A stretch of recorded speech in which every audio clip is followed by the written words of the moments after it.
You see how excited I am for today's teaching? Okay, here we enter an essential dimension of reality architecture, karma. Karma is one of the great architects of human experience. It is the current of patterned momentum that shapes the way your consciousness moves through life, drawing you into relationships, circumstances, and experiences that are portals for liberation, thresholds which you can dissolve old imprints and awaken your true design. Why does this matter to the reality architect? Because to create consciously, you must be attuned to the currents that are already shaping you. You cannot masterfully sculpt your reality if you remain unconscious to the imprints guiding your choices and perceptions. By becoming aware of your karma, you gain the power to transmute it, dissolving the patterns that no longer serve, whilst harvesting the wisdom each cycle contains. Subtle layers of emotion, desire, and memory of your soul, the stream of consciousness that you are most identified with, shape the direction and flow of your life experience as a whole. Just like we all inherit unique DNA that shapes our physical expression, we also inherit and create unique karma that shapes our experiential journey of our soul in this lifetime. Every thought, emotion, and action you have ever experienced has imprinted into this field, a blueprint of resonance that calls forth experiences mirroring its frequency. When you become aware of karmic processes, how it plays out in the drama of relationships, the people you are drawn to, the lands that feel like home, the passions and lessons that call you, a deeper trust in life begins to emerge. You stop over-analyzing every little detail. You begin to understand that desire, attraction, and inspiration are born from deeper layers of our existence that often do not make sense to our conscious minds. As a reality architect, you learn to read these patterns as openings to liberation.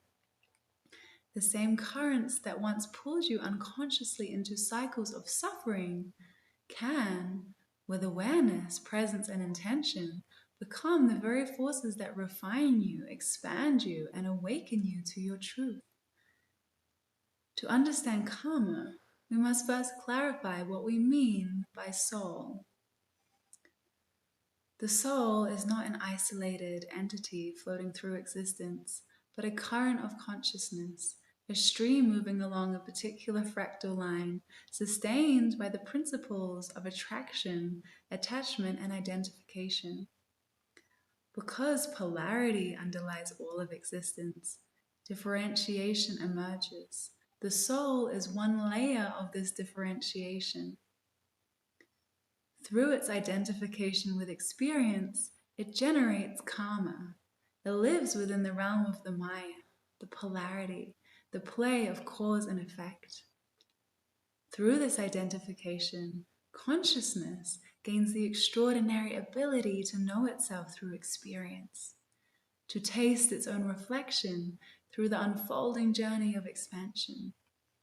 This is the movement we are clarifying in the context of reality architecture.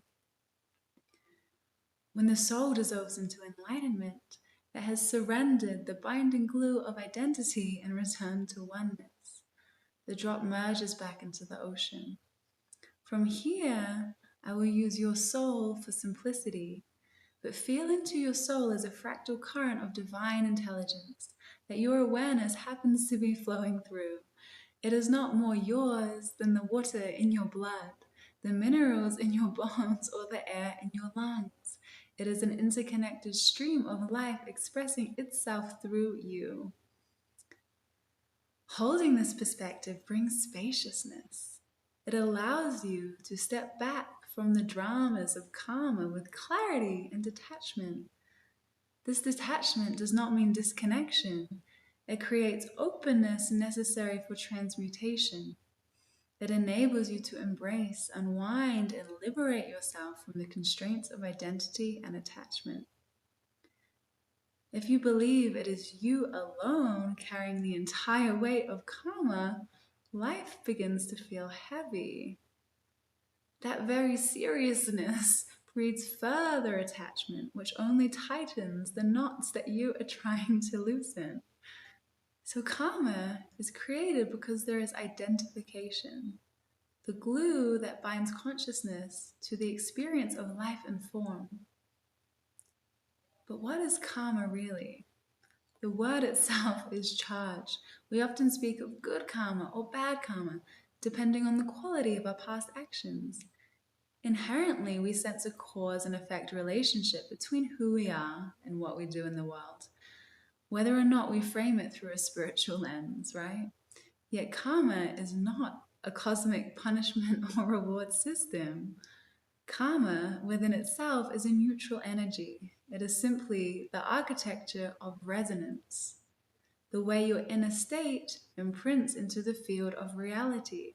Every thought, belief, and action is a frequency imprint, a living blueprint that radiates in the field, shaping not only how you perceive reality, but also how reality organizes itself around you. As a reality architect, you see karma for what it truly is: patterned momentum, streams of energy set in motion through the repetition of thought, choice, and identity. The currents gather weight over time, weaving themselves into the architecture of your lived experience. Karma is not confined to one lifetime. It stretches across incarnations, echoing through the vast continuum of your soul's journey.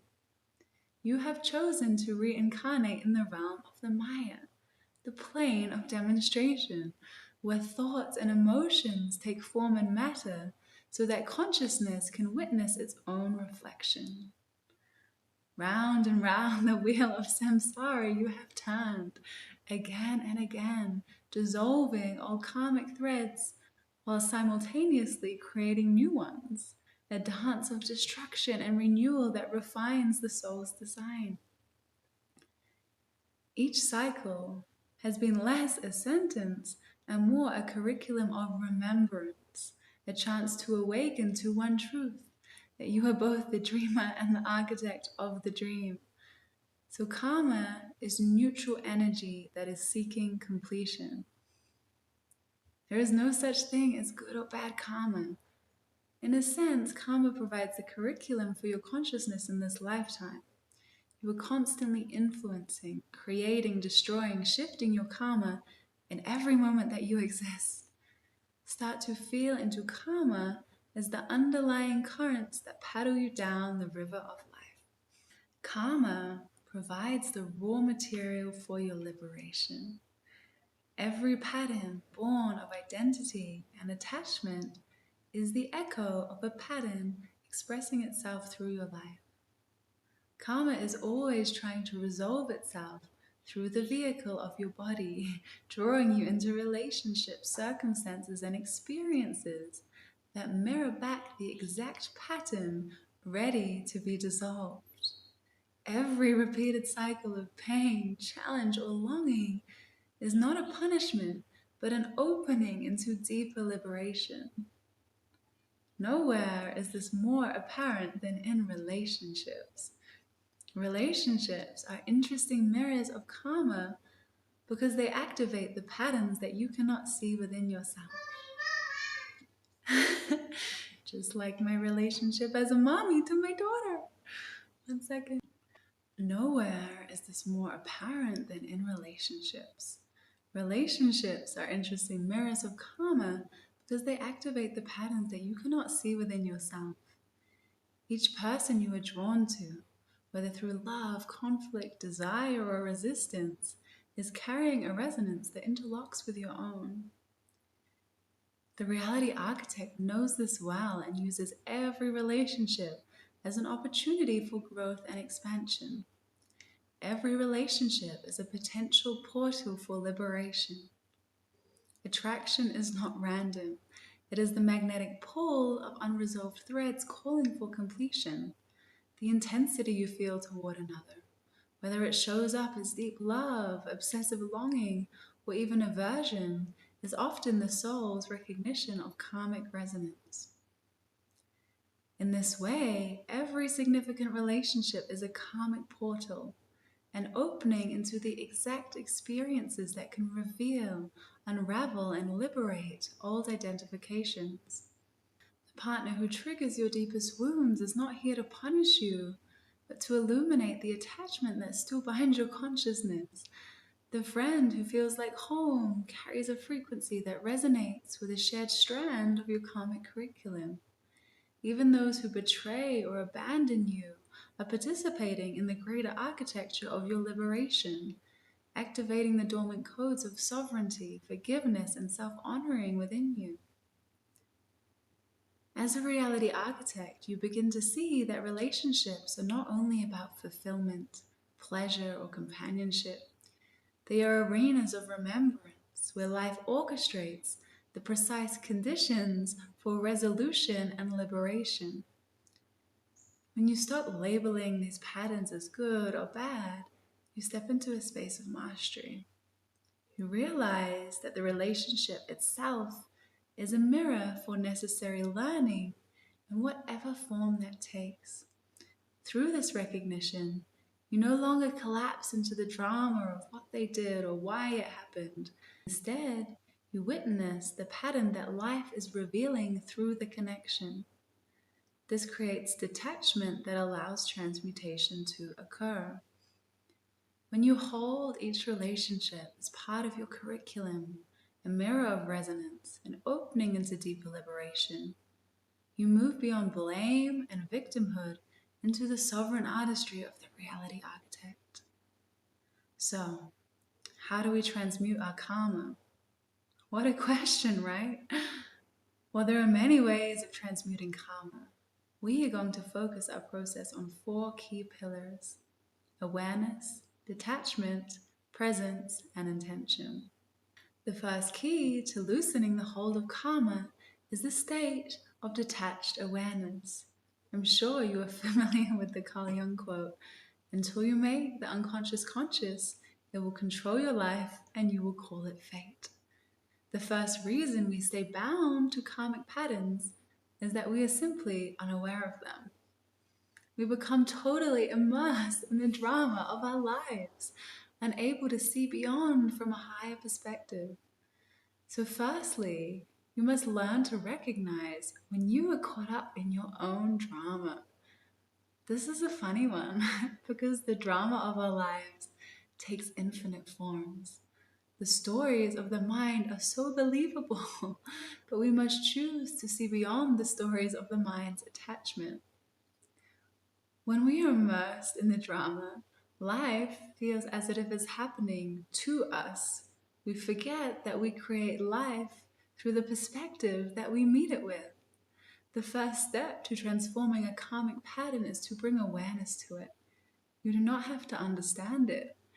You do not have to know where it comes from or why it is there. You simply have to begin to see it. In doing this, you detach your awareness from it and begin to distance yourself from the pattern. The distance of your awareness helps dissolve the charge of karmic patterns that provides spaciousness for your perspective to attune to a new blueprint. Detachment lifts you above the wheel so you can turn it rather than being turned by it. The light of your conscious awareness is nature's original alchemy. Use it. For as long as your awareness is engaged in the very pattern that you are trying to transform, you are bound by it. You are still feeding its energy. This process takes practice.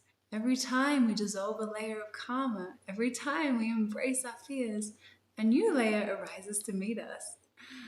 The drama takes on a different form, a different pattern. So the reality architect comes back to this process again and again, choosing sovereignty over victimhood. For as long as you are a victim to the drama of your life, you lack the power to transform it. The next key to transmuting karma is presence. This is because karma feeds on reactivity. When you react to your karma, you add energy to the pattern and the loop tightens. Presence allows your soul to receive the learnings that the pattern is teaching you. It allows the spaciousness for integration and embodiment to occur. Presence means meeting the moment with an open heart. It takes courage to learn from our karma. Moving through your karma means moving beyond your comfort zone. Presence is the container that allows transformation to take place. It is where karma becomes wisdom. Practically, presence means bringing awareness to your body, breath, and heart space. It means allowing emotions to arise as they are, without rushing to fix, suppress, or analyze them away.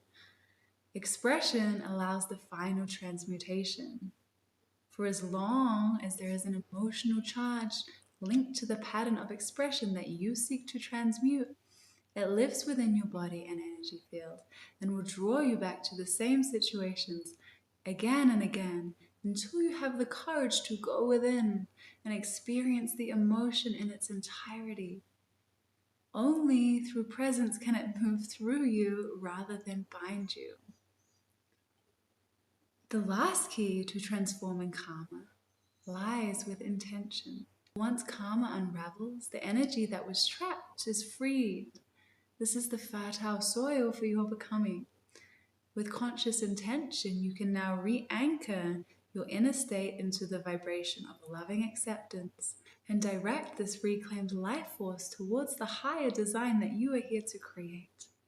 Presence unlocks the pattern. Expression frees the energy. Intention redirects it into alignment with your highest expression. This is how karma becomes wisdom, and how wisdom becomes freedom. Karma is not designed to bind you. It is designed to refine you. Every cycle, every challenge, every relationship is a portal, an opening into deeper remembrance. When you step back from the drama, when you detach from the story, you stop feeding the loop and begin to dissolve it. Presence gives you the spaciousness to receive the lesson. Intention directs the liberated energy into the higher design of your life. The reality architect knows karma becomes wisdom the moment you meet it with presence, detached from its drama. This is true liberation. To be a player in the great mystery of life, to ride the waves of emotion and beauty and joy and darkness that come from living fully the human experience, that is created from the streams of karma that allow us to experience ourselves in form. The reality architect knows they get to choose. You get to choose to live in alignment with your highest expression, an embodiment of the self that is simply integrated more love within its being. It is through the gift of detachment that creates spaciousness from fear and limitation for love to take root.